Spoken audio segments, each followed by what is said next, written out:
eu sou a professora Maria Aparecida Cris Knupel, sou professora da Universidade Estadual do Centro-Oeste, no Paraná. E hoje vamos conversar um pouco sobre sociedade tecnológica e educação. Sabemos que o ano de 2020 e 2021 trouxe marcas indeléveis para toda a humanidade. Crise sanitária sem precedente, perdas humanas, um impacto social e econômico desastroso, questões políticas, explicitação das desigualdades sociais e ambientais e também um avanço e uma aceleração muito grande dos processos de transformação digital. Este mundo complexo que vivemos, que para alguns teóricos ele se denominava até então, desde a Guerra Fria, como mundo VUCA. Esse conceito era trazido principalmente pela área empresarial, pela área do marketing, como um mundo volátil, incerto, complexo e ambíguo. Este mundo, nestes dois últimos anos, ele passa por uma transformação e começa a ser conhecido como um mundo BANI, um acrônimo que em português passa a se chamar FUNNY, que é um mundo frágil, ansioso, não linear, incompreensível e imprevisível. Essas mesmas questões da modernidade, da pós-modernidade, como é que a gente percebe as relações que se tem dentro do mundo e como é que isso afeta a vida social, foram descritas de forma maravilhosa, por exemplo, por Zygmunt Bauman, filósofo e sociólogo polonês, que em obras como A Vida Líquida, Mundo Líquido, Amor Líquido, nos fala da liquefação dos processos, da fluidez desse processo, que tudo transforma numa liquidez. As coisas já não têm mais tempo de envelhecer, as questões são feitas de uma forma muito rápida, sem que as pessoas consigam amadurecer esses processos, e isso vem transformando cada vez mais as nossas vidas. Nos faz lembrar também de Marx, que no Manifesto Comunista já dizia, no cenário de entendimento das relações entre o proletariado e a burguesia, como o capitalismo desenfreado, como as forças da burguesia desmanchavam tudo. E ele tem uma frase que ele coloca no manifesto, que é: tudo que é sólido desmancha no ar. Nós temos um outro pensador, Marshall Berman. Esse pensador, em 1981, ele traz uma obra muito interessante para nós, cujo título também é Tudo que é sólido desmancha no ar, a aventura da modernidade.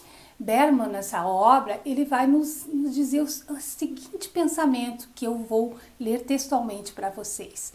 Somos todos movidos ao mesmo tempo pelo desejo de mudança, de autotransformação e de transformação do mundo em redor. E ao mesmo tempo, somos movidos pelo terror da desorientação e da desintegração, o terror da vida que se desfaz em pedaços.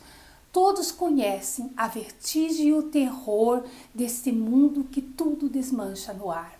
Ser moderno é viver uma vida de paradoxo e contradição, mas somos ao mesmo tempo compelido a enfrentar essas forças, a lutar para mudar esse mundo, transformando-o em nosso mundo e ser ao mesmo tempo conservador e revolucionário, porque ele está aberto a 1000 possibilidades. Então, com o pensamento desses teóricos, nós podemos até pensar um pouco no que nós estamos vivendo agora, nesse mundo que parece que está de cabeça para baixo, que as questões, os cenários não são os mais animadores possíveis.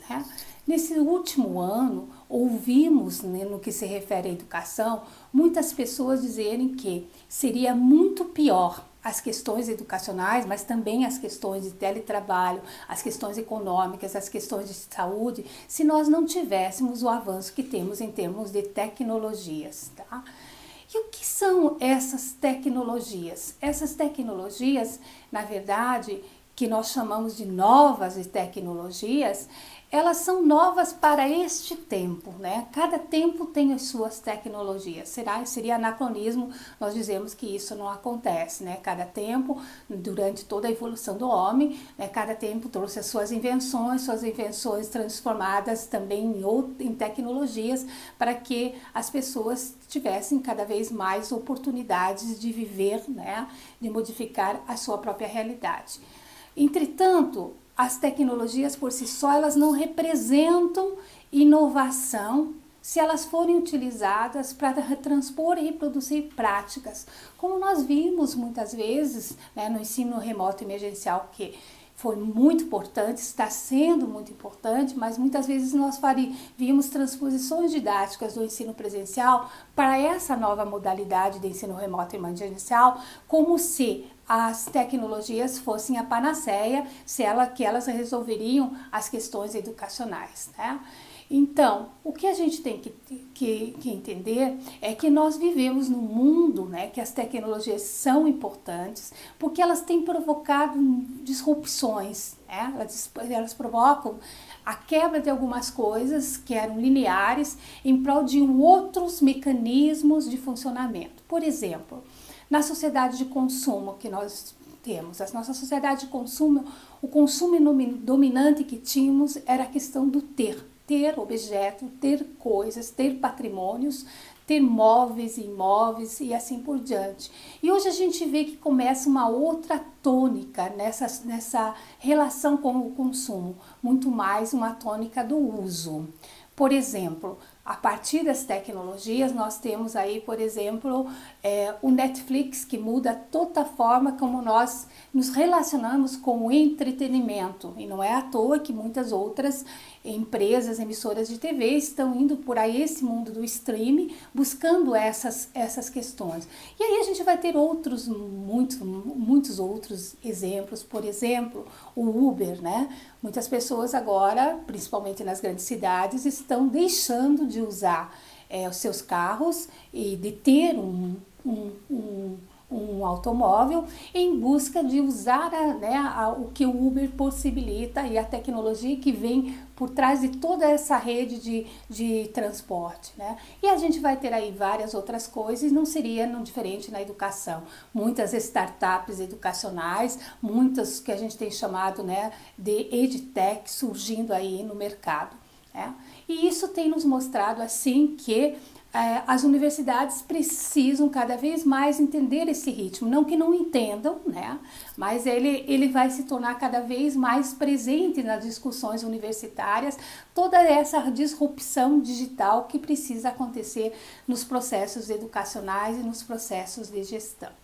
Uma outra questão que nós vimos, né, muito colocada nesse tempo de pandemia, é que o Brasil como um todo não tem políticas públicas que invistam na questão do acesso das pessoas à internet e, consequentemente, aos meios tecnológicos. Saiu um documentário, um relatório, melhor dizendo, denominado Caminho da Era Digital no Brasil de 2020, da Organização para a Cooperação e Desenvolvimento Econômico, a OCDE, e ele mostra nesse relatório um grande avanço já em termos, né, de internet, né, que é uma das coisas que mais se colocou nesse momento em que estamos vivendo aí, que as pessoas tiveram que ter esse distanciamento social. Então, e esse relatório é referente a 2018, 2019, anterior à pandemia, né, ao início da pandemia. E ele nos mostra que 67% dos domicílios já possuem internet e 72% da população entre 16 e 74 anos estão conectados. O que isso nos mostra? Que a gente teve um avanço em relação a 2014, quando esses números giravam entre 40% a 50%. Mas nós acreditamos que dados que estão sendo planificados agora vão mostrar ainda que aumentou muito mais o acesso à internet das pessoas, tendo em vista a própria demanda que a sociedade colocou nesse momento de pandemia. Também nos mostra que há muito que se fazer para melhorar a inclusão digital, já que cerca de 40 milhões de pessoas, ou 23% da população, nunca utilizaram a internet. Então a gente vê que as divisões intrínsecas são muito grandes. Quanto maior a escolaridade das pessoas, mais uso da internet, da rede de computadores, da tecnologia. E aí vai para a questão da idade, a questão de renda, a questão entre zona urbana e zona rural, a questão regional no nosso país continental. Então, isso é importante que nas universidades, né, busquem cada vez mais conhecer esses processos para entender o movimento que se tem nas universidades, na nossa relação enquanto universidade com a sociedade, com a educação básica. Esse relatório também mostra para nós que 122 milhões de brasileiros acessam a internet utilizando telefones celulares. Em 2019, isso significava que 97% dos usuários, né, usam a internet pelo celular, o que é muito maior do que em 2014, que era cerca de 70%. Mas um dado, né, que circulou na internet há algum tempo nos mostra que esse número aumentou para cerca de 99% que utiliza a internet via celular, o que nos mostra que as populações mais vulneráveis fazem o uso do celular para se conectar. De igual forma, nós percebemos um aumento do uso da banda larga. Cerca de 40% dos domicílios possuíam, em 2019, acesso à banda larga com computador, notebook, entre outros.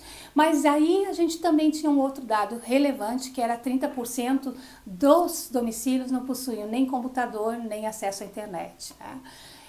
O que isso nos mostra? Que o uso exclusivo do telefone celular para acessar a internet traz diferentes classes de usuários também.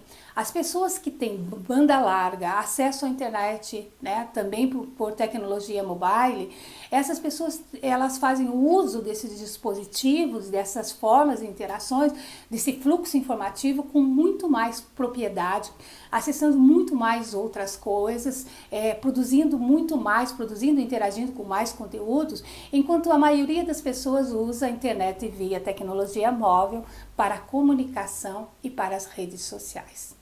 Tudo isso nos faz pensar realmente que essa sociedade tecnológica que nós vivemos é complexa, desafiadora, e eu usaria colocar uma definição aqui para ela como uma sociedade reticular hiperconectada. Essa sociedade reticular, ela quebra a linearidade, não existe uma linearidade nos processos e busca cada vez mais propostas transversais, transdisciplinares, que nos façam que as pessoas tenham cada vez competências transversais. Então, essa sociedade tecnológica, nós poderíamos defini-la também, que é a possibilidade que ela nos traz frente às necessidades sociais de termos cada vez mais tecnologia mediada pela conectividade digital, o que muda a economia, o mercado de trabalho, traz novos paradigmas, novos processos de comunicação, novos processos educacionais, né? E tudo isso, como a gente colocou, tendo como pano de fundo muito essa conectividade digital, o uso da tecnologia. E o que nós entendemos por tecnologias, né, educacionais, né? Há um manifesto que foi publicado em 2015, organizado por um pesquisador italiano, Luciano Floridi. Esse manifesto, chamado Manifesto OnLive, publicado na Comissão Europeia para Redes de Comunicação, Conteúdos e Tecnologias dentro da União Europeia. E esse manifesto, ele traz muitas contribuições de pesquisadores que analisam os desafios que as tecnologias trazem para as mais diversas estruturas da vida, para as políticas públicas, e questionam a dualidade naquilo que nós chamamos entre online e offline. E a frase que, vamos dizer, que é a estrutura de todo esse relatório, ela se resume no seguinte: o que significa ser humano em uma época hiperconectada. Desse relatório, eles vão nos dizer que, nesse relatório, que as tecnologias não são só ferramentas. que seriam ferramentas só no sentido mais tecnicista, massificador, das pessoas como usuárias de determinadas coisas. Mas eles nos dizem que as tecnologias são forças ambientais que estão cada vez mais afetando quem somos, como nós nos socializamos com as pessoas, com o mundo, com as coisas, qual é a nossa concepção de realidade e quais são as nossas interações com essa mesma realidade, né? Então eles trazem tudo isso para nos mostrar que o poder que essas tecnologias têm é um poder que se faz nas relações humanas e que elas não são apenas ferramentas, né? Nesse sentido que a gente colocou e que muitas vezes nós temos observados na própria educação, né? Como ferramentas que podem auxiliar no processo de ensino-aprendizagem, quando elas são muito, muito mais do que isso, né? Outros pesquisadores, a partir, né, dessa discussão do manifesto, como o Máximo de Feliz, a professora Ilka Serra, a professora Eliane Schemiller, têm colocado para a gente que essas tecnologias são forças ambientais no agenciamento de uma ecologia inteligente, do qual os seres humanos são um dos membros, nem o centro nem a periferia, mas que são coprodutores conectados a inteligências diversas. E essas forças ambientais vêm mudando o que a gente tem visto nas nossas universidades, a interação entre o digital e o presencial, né? E o próprio híbrido, que já passa a ser, né, uma manifestação desse próprio digital e desse presencial, esse imbricamento entre o digital e o presencial como uma força ambiental, não simplesmente de dizer momentos síncronos e momentos assíncronos, ou momentos em que você está em sala de aula e momentos que você está no virtual. Isso tudo é um engendramento, é um imbricamento, é uma interação ecossistema, né, que muda a própria disrupção dos projetos de aprendizagem que temos em favor de um saber científico, né, em favor de uma aprendizagem mais colaborativa, né? Então, que papel frente a tudo isso que nós colocamos cabe a nós, enquanto professores universitários, cabe a nós, enquanto agentes que atuamos na sociedade, cabe a nós, juntamente com os nossos alunos, com os nossos gestores, né, pensar essa educação que se coloca nas nossas universidades, né? É uma linha de pensamento que coloca que precisamos nos abrir cada vez mais para processos educacionais que percebam essas relações intrínsecas entre os seres humanos, e a gente tem os atores não humanos também, o próprio conhecimento, a tecnologia, os objetos, temos aí a internet das coisas, nós já estamos ouvindo falar da internet de todas as coisas, entre os dados, né, nós temos aí os dados que possibilitam mineração, que possibilitam que a gente tenha dados analíticos que nos permitam avaliar o processo de ensino e aprendizagem em prol de cada vez mais a permanência dos nossos alunos no ensino superior, né, em prol do desenvolvimento dos projetos. Então, como que essas interações acontecem? Elas são interações que acontecem entre os seres humanos, não humanos, a realidade, os objetos e as coisas, tá?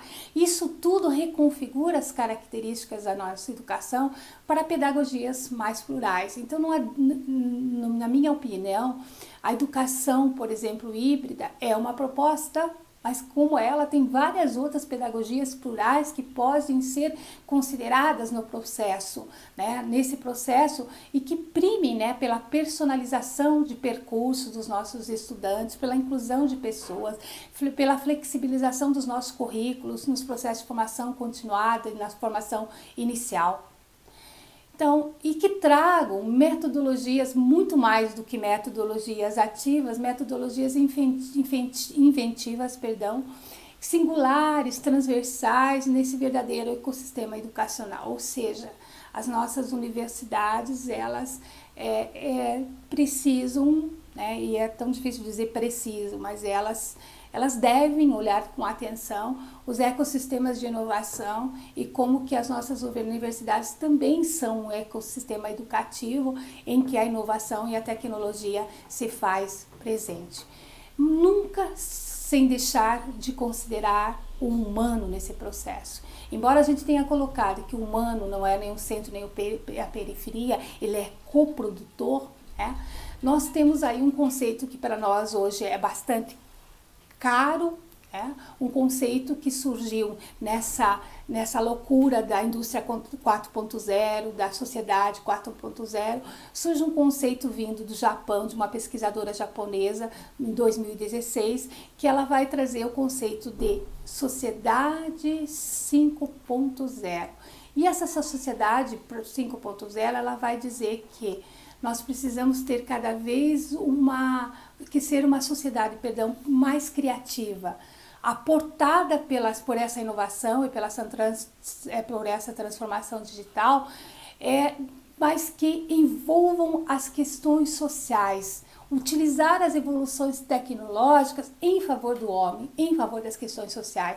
Essa sociedade tecnológica, no mundo tão desenfreado pela tecnologia, ela precisa equilibrar o desenvolvimento econômico, as soluções de problemas sociais, o desenvolvimento econômico com a indústria sustentável, com a sustentabilidade, com as cidades inteligentes, com novas formas de trabalho, que atendam à diversidade e à disparidade em relação à região, em relação à idade, a gênero, idioma, ou seja, uma sociedade 5.0, que se preocupe com o outro, uma sociedade 5.0 inclusiva digitalmente, inclusiva na questão social, inclusiva na questão educacional. Os desafios que nós temos são imensos, mas ao mesmo tempo são instigantes, desde que nós tenhamos bom senso e sabedoria para enfrentá-los.